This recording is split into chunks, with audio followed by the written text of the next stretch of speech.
maging handa sapagkat hindi natin alam kung kailan darating ang anak ng tao.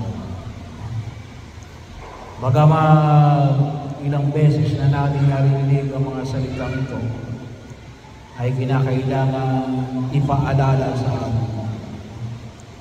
Sapagkat ang buhay ng daigdig na ito, ang buhay natin sa daigdig na ito, ay alam natin ay may hangganan.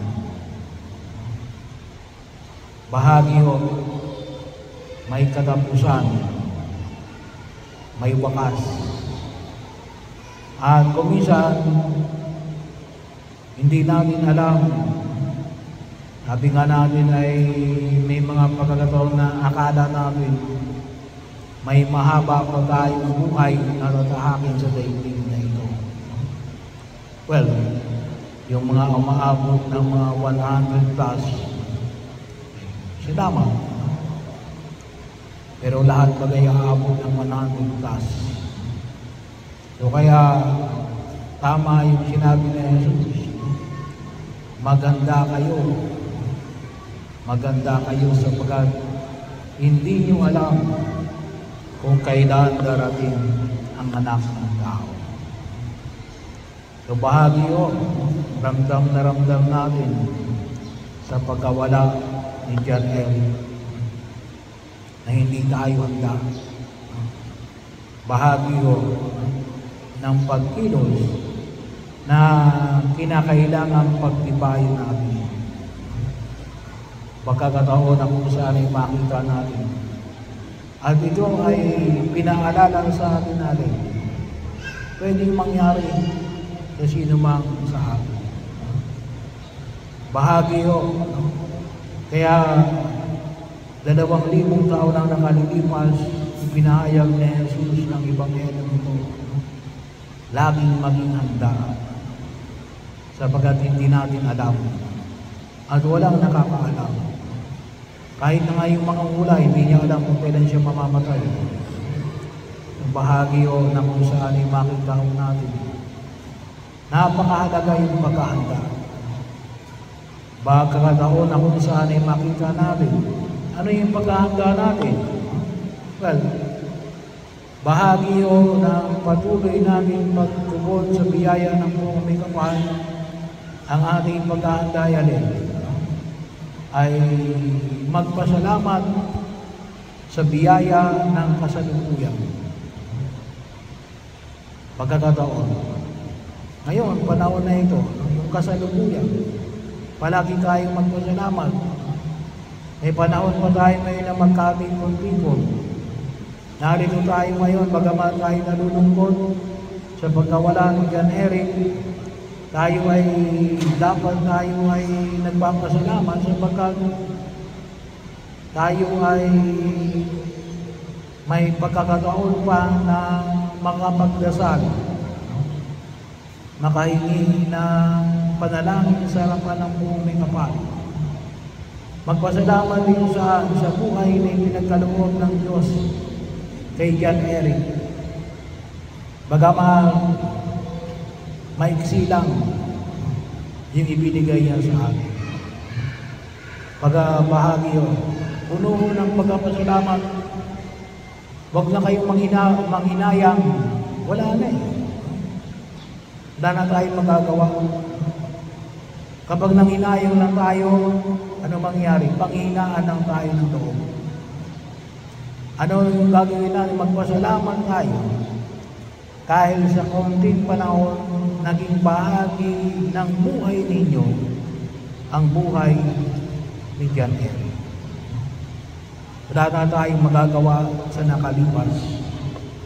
Siguro, pwedeng maging aral natin ang nakalipas. Pwedeng maging aral natin yung pagkawala ni John Eric.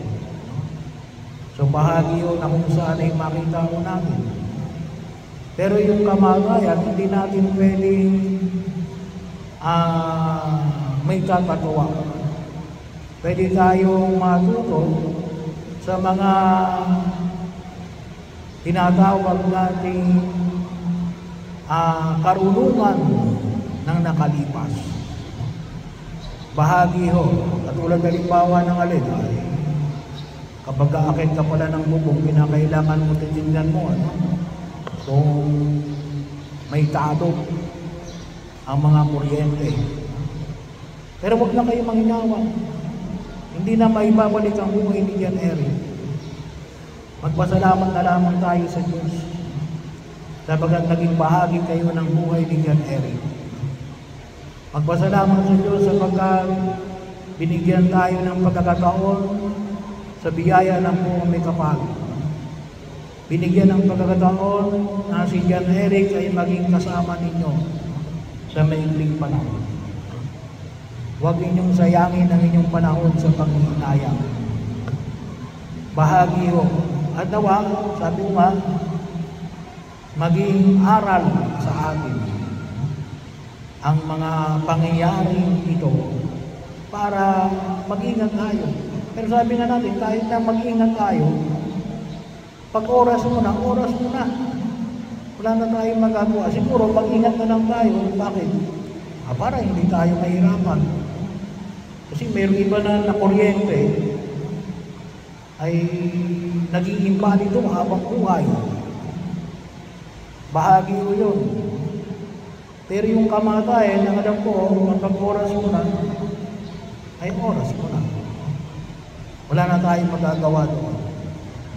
Ang Diyos na nakakaalam doon.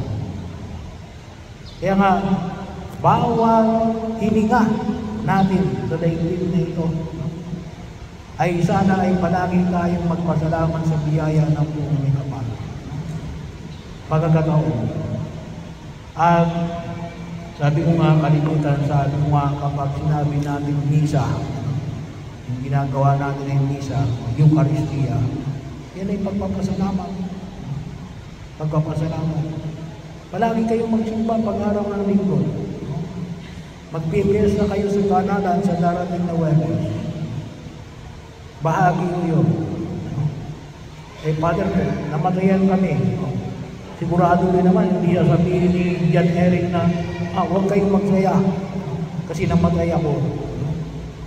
Bahagi ko yun. Hindi ikalulungkot ni Eric na kayo masaya. Gusto ng Diyos, gusto ni Eric, ni Jan Eric na tayong lahat ay masaya.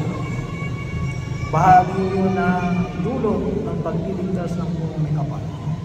Pero sana makita natin na alin na kaya tayo pinagsisipa pag-araw ng linggo ay para maibigay natin yung ating pagpapasalamat sa biyaya ng buhay sapagkat hindi natin alam kung hanggang kailan lang yung ating buhay na ipagkain nagkakaloob ng Diyos. Kaya habang tayo nabubuhay, magpasalamat tayo sa biyaya na ito ng buhay na ipinagkaloob ng buong may kapal.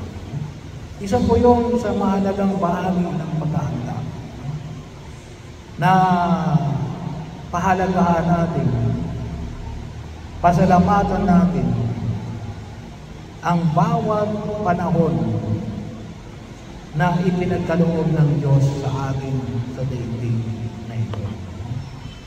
Nanawa, itong panahon na ito na ibinigay sa atin ng Diyos ay higit na maging kapakapakinabang para rin maghahanda natin sa buhay sa kabila na siya kayong patutunguhan ni Jan Eric. At ay nananalig gawa ng kanyang pananampalataya na tinanggap niya noong siya ay bininyagan ay papakinabangan niya. Kasi yun naman ang pangako ng Diyos sa bawat isa sa atin.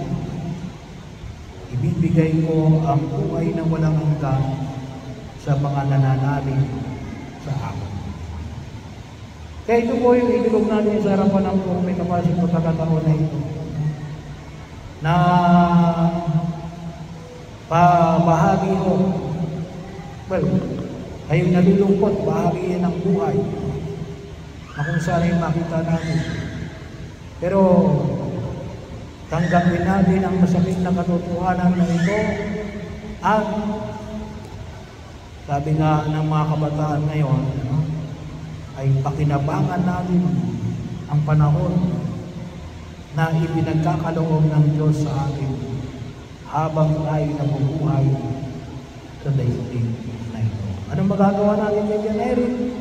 Pagdasal natin. Pagdasal natin ang kanyang kaluluwa. Ipagdasal din natin na alin na ipagdasal tayo ni Jan Eric sa harapan ng Diyos. Kasi kung siya ay nasa Diyos niya,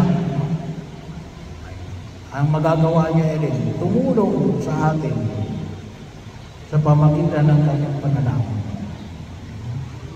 So yun nawa yung inulong natin sa harapan na ito at ihandog natin ang biyaya na ito ng may pagpapasalamat.